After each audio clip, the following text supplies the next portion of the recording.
অন্তস্থ হৃদয়ের তৃষ্ণা লেখিকা শ্রাবণী ইয়াসমিন পর্ব ৭। আনায়া নীরবে বসে আছে তার নানু আপার পাশে। তার ছোট্ট কাপা আঙুলগুলো শক্ত করে চেপে ধরেছে নানুর আঁচল।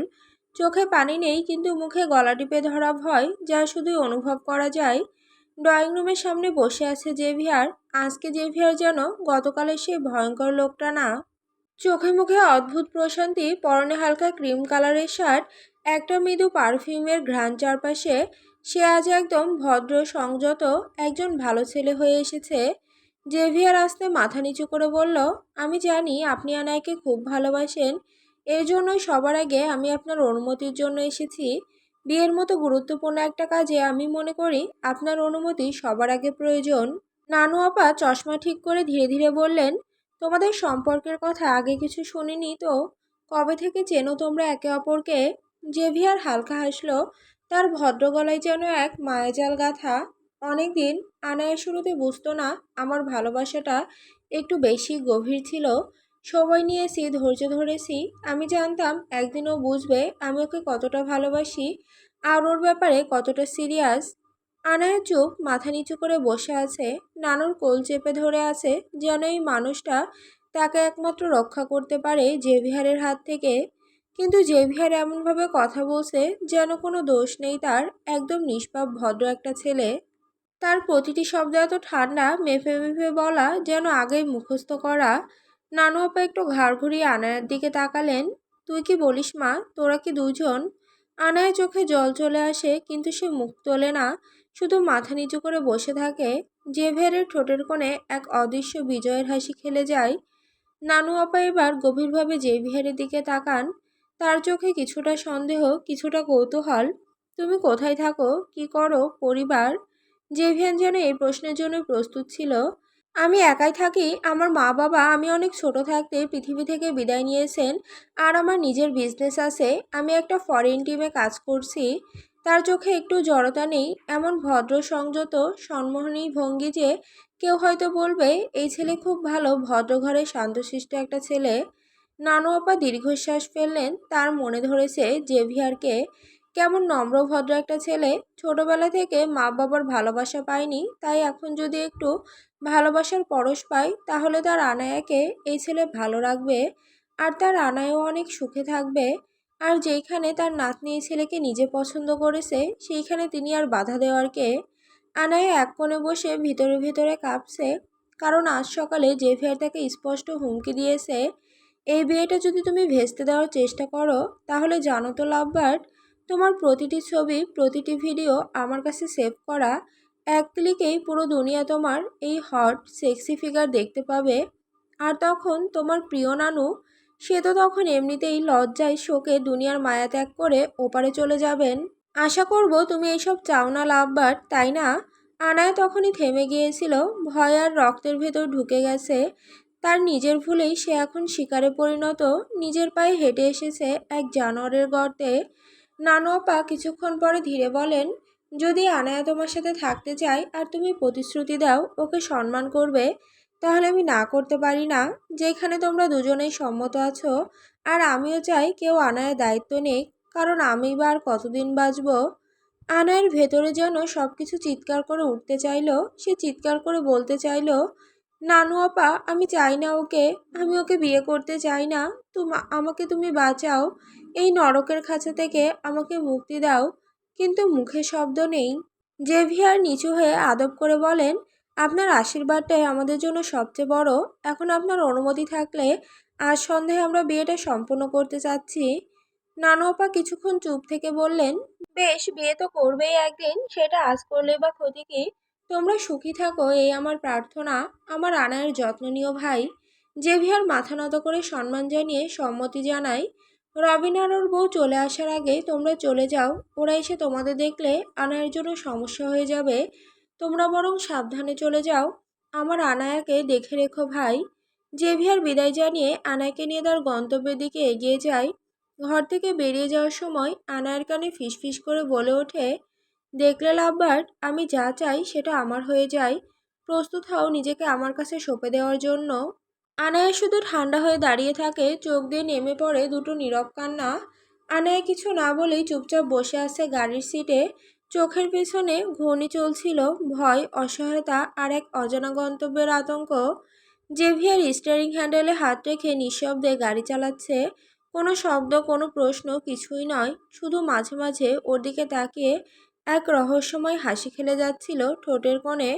ঘন্টা দুয়েকের মতো চলার পর আয়নায় জানালার বাইরে তাকিয়ে এক অদ্ভুত পরিবর্তন খেয়াল করলো। রাস্তা কেমন সরু হয়ে এসেছে, চারপাশে কুয়াশার মতো ঝাপসা গাছগাছালি, পাহাড়ি ঢালু ঘিরে রেখেছে পথ। দূরে দূরে মাঝে মাঝে কাক ডাকছে, অদ্ভুত এক নিস্তব্ধ ভয়। এটা কোথায় যাচ্ছি আমরা? আনায়া ধীরে, অনেক সাহস করে জিজ্ঞেস করলো। জেভিয়ারের ঠান্ডা গলা, আমার বাড়িতে। এইবার আমাদের একটু গভীর ভালোবাসার প্রয়োজন। পুরনো জায়গায় আমাদের জন্য যথেষ্ট নিরাপত্তা নেই। আনায়ার বুকের ভেতর ধক করে উঠল, তবুও পাল্টা প্রশ্ন করার সাহস পেল না আর। পাহাড় ঘেরা এক এলাকায় গাড়ি থামলো। চারিদিকে নিস্তব্ধতার জঙ্গল। বাড়ি বলতে কিছু নেই আশেপাশে। ডান দিকে মাত্র 15 ফুট দূরেই একটা উঁচু খাড়া ঢালু খাই, সোজা নিচে অতল গহ্বর। কেউ একবার পড়ে গেলে তার অস্তিত্ব খুঁজে পাওয়া অসম্ভব। আর সামনে দাঁড়িয়ে আছে এক অদ্ভুত কালো রঙের বাড়ি। সম্পূর্ণ ঘরটাই ম্যাট ব্ল্যাক রঙে ঢাকা, কেবল উপরের ছাদ এবং দেওয়ালের রেলিংগুলো সাদা। আনায়া বুঝলো না বাড়ির রং এমন অদ্ভুত কালো রাখার মানে কি। বাড়ির পেছনের দিকটা ঘন জঙ্গলে ঢাকা। এমন গা ছমছমে পরিবেশে আনায়ার বুক ধকধক করতে লাগলো। জেভিয়ার আনায়ার হাত ধরে বাড়ির ভেতরে প্রবেশ করলো। বাড়িটা ভেতর থেকে অনেক বড়। উঁচু সিলিং, প্রশস্ত হল, দেওয়ালগুলো কালো হলেও কিছু জায়গায় সাদা প্যাটার্ন আঁকা। পায়ের নিচে নরম গ্রে কার্পেট। ছোট ছোট বাতিগুলো যেন ঝুলে আছে ছাদ থেকে নিচু হয়ে, কিন্তু আলো খুব কম। এরকম রহস্যময় অন্ধকার। দেওয়ালে কিছু রহস্যময় ফ্রেম, কিছু ছবি অস্পষ্ট, কিছু পুরনো টাইপরাইটারে লেখা কবিতা যার কালি যেন লালচে। ঘরে মানুষের পদচারণার শব্দ নেই, শুধু নিস্তব্ধতা। এটা যেন ঘর না, বরং কোনো সাইলেন্ট কারাগার। জেভিয়ার আনায়াকে তার রুমে নিয়ে গেল। রুমের দরজা খুলতেই আনায়ের চোখ বড় বড় হয়ে গেল। ঘরের মাঝখানে রাজকীয় এক বিশাল খাট আর হেডসাইড দেওয়ালে লাগানো এক বড় ফ্রেম করা ছবি। আনায়া থমকে গেল, হাঁ করে তাকিয়ে রইল। ছবিটা তার তার কয়েক মাস আগের, যখন সে একা বৃষ্টিতে হেঁটে যাচ্ছিল। মাথায় কোনো ছাতা ছিল না, মুখে বৃষ্টির ফোঁটা গড়িয়ে পড়ছিল। একদম ন্যাচারাল কিন্তু গভীর আবেশে ভরা এক ছবি। আনায়ার কাঁধ কেঁপে উঠল। তার এই ছবি জেভিয়ার নিল কি করে? ঘরের কিছু আসবাবপত্র, রক্তমাখা লাল ভেলভেটের সোফা, স্লিপ চেয়ার, একটা ছোট টেবিল, জানালার পাশে লম্বা পর্দা, কালো ও রেড মিশিয়ে। আনায়া হঠাৎ বুঝে উঠতে পারে না সে স্বপ্ন দেখছে নাকি দুঃস্বপ্ন। ঠিক তখন জেভিয়ার ধীরে কাছে এসে তার কানের খুব কাছে ফিসফিস করে বলে, আজ থেকে এটা আমাদের room, love bird. Do you like it? তার গলায় মধুরতা ছিল, কিন্তু শব্দগুলো ছিল শিকলের মতো। আনায়া এক চুলও নড়তে পারে না, কিছু বলতেও পারল না। শুধু ঠান্ডা ঘরটায় ভেসে বেড়ায় তার নিঃশ্বাসের শব্দ আর দেওয়ালে ঝুলে থাকা নিজের ছায়া। সন্ধ্যার আগেই জেভিয়ার নিয়ে গেল আনায়াকে এক নির্জন পাহাড় ঘেরা গির্জায়। এটা ছিল এক পুরনো ক্যাথলিক চার্চ, যেখানে লোকজন খুব একটা আসে না। চারিদিকে নীরবতা, যেন শব্দ নিজেই ভয় পায় এই গির্জার পবিত্র নীরবতা ভাঙতে। ভেতরে ঢুকে আনায়ার চোখে মুখে জমে থাকা ভয় আরো গাঢ় হয়ে উঠল। কোনো আত্মীয় পরিজন নেই, নেই কোনো অতিথি, ফুল, হাসি বা উল্লাসের শব্দ। শুধু একজন বৃদ্ধ ফাদার, জেভিয়ারের নির্দেশে সব প্রস্তুত রেখেছিলেন। দুজন সাক্ষী, জেভিয়ারের লোক, যাদের মুখে কোনো আবেগ নেই। সাদা গাউনে আনায়া দাঁড়িয়ে রইল পাথরের মতো, হাতে জেভিয়ারের হাত রেখে মুখে আইডু বলল, কিন্তু গলা যেন তার নিজের নয়, নিজস্ব এক আত্মা বলছে বাক্যগুলো। বিয়ের রেজিস্ট্রি শেষ হলো, কথা মতো কাগজপত্রে স্বাক্ষর করেও ফেলল সে। সব কিছু শেষ হওয়ার পর জেভিয়ার ঠোঁটের কোণে খেলে উঠল সেই পরিচিত ছলনাময় বিজয়ের হাসি। এবার তুমি পুরোপুরি আমার, লাভ বার্ড, পুরোপুরি আমার। রাত গড়িয়ে এলো। আনায়া এখন বসে আছে সেই অদ্ভুত ঘরে, যার দেওয়ালে টাঙানো তার নিজের ছবি তাকে প্রতি মুহূর্তে মনে করিয়ে দিচ্ছে সেখানে আতিথ্য পেতে আসেনি, সে এখানে বন্দি। রক্তলাল পর্দা, কালো দেয়াল, ভারী নিস্তব্ধতা। সে খাটের এক কোণে বসে আছে। তার চোখে কোনো জল নেই, কারণ চোখেও এখন আর জায়গা নেই কান্নার। ঠিক তখন দরজা খুলে ঢোকে জেভিয়ার। কিছুক্ষণ চুপচাপ দাঁড়িয়ে থেকে গভীর মনোযোগ দিয়ে নিজের লাভ বার্ডকে দেখে সে। তারপর ধীরে ধীরে এগিয়ে আসে। আনায়ার সামনে এসে থেমে যায়, তারপর হালকা জোরে চিবুক ধরে ওর মুখটা উপরে তোলে। কি হয়েছে লাভ বার্ড, কাঁদছো কেন তুমি? আজ তো আনন্দের দিন, তোমার জীবনে সবচেয়ে খুশির দিন। আনায়া কাপা গলায় চোখ তুলে বলে, এত ছলনা দরকার নেই। আমি জানি তুমি বিয়ে করেছো শুধু বন্দি করে ভোগ করার জন্য। এই অভিনয়, এই ভালো সাজা সবই মিথ্যে। শান্তি হয়নি, এবার শুরু করুন। অভিনয়ের দরকার নেই। জেভিয়ার মাথা নিচু করে এক তাচ্ছিল্যের হাসি হেসে বলল, ভোগ করার হলে এই দুনিয়ায় নারী দেহের অভাব আছে নাকি আমার জন্য? আমি চাইলে যে কোনো এক রাতের জন্য অজস্র শরীর পেতাম, লাভবার্ড। কিন্তু জানো, আমি তোমায় ভোগ করতে চাই না। আমি চাই তোমাকে আমার আত্মার অংশ বানাতে, তোমাকে এমনভাবে নিজের করে নিতে যেন আমার নিঃশ্বাসেও তুমি থাকো। তোমার কান্না, ভয়, রাগ, ঘৃণা সব শুধু আমায় ঘিরে হোক। তোমাকে শুধু আমার শরীর না, আমার মানসিক নেশার অংশ বানাতে চাই আমি। আনায়া তার দৃষ্টি থেকে মুখ ঘুরিয়ে নেয়, তবে সে জানে এই রাত, এই ঘর, এই মানুষ সবে এক ভয়ঙ্কর শুরু। গত রাতটা মনে হচ্ছিল যেন এক অনন্ত অপেক্ষার রাত। ভেবেছিল আজ রাতে জেভিয়ার তার সমস্ত ভয় সত্যি করে দেবে, তাকে ছিঁড়ে ফেলবে নিজের খিদে মেটাতে। কিন্তু আশ্চর্যের বিষয় হলো, সে কিছুই করেনি। খাটের এক কোণে নিঃশব্দে গিয়ে যেন জমে গিয়েছিল। কোনো শব্দ, কোনো ছায়া, নীরবতা ছাড়া কিছুই ছিল না সেই রাতে। তবুও চোখ বন্ধ করেনি আনায়া। সে ঠিক করেছিল ঘুমাবে না। এই ভয়ের ঘরে, এই অসহ্য আতঙ্কে কিভাবে ঘুমায় মানুষ? কিন্তু শরীর একসময় হেরে যায়। ভোর হতেই তার চোখ খুলে যায়। জানালার ফাঁক গলে বাইরে সূর্যের আলো ছুঁয়ে গেছে পাহাড়ের মাথা। কিন্তু এই ঘরে আলো ঢোকে না। কালো দেওয়াল, ঘন পর্দা, ভারী নিঃশ্বাস। এই ঘর যেন আলোকের ভয় পায়। চুপচাপ ফ্রেশ হয়ে বাইরে বের হয় আনায়া। পা ফেলে হাঁটে নিঃশব্দে। হলঘরে গিয়ে দেখতে পাই জেভিয়ার বসে আছে কাঠের চেয়ারে, হাতে পানি ভর্তি একটা বোতল। সেটা থেকেই সে ধীরে ধীরে পানি খাচ্ছে। তার পরনে রয়েছে গাঢ় নীল রঙা একটা শর্ট হাতার গেঞ্জি। তার শরীরটা ঘামে ভিজে উঠেছে। গেঞ্জিটা যেন দ্বিতীয় চামড়ার মতো লেগে আছে শরীরে। ফর্সা ত্বক ঘামে চকচক করছে।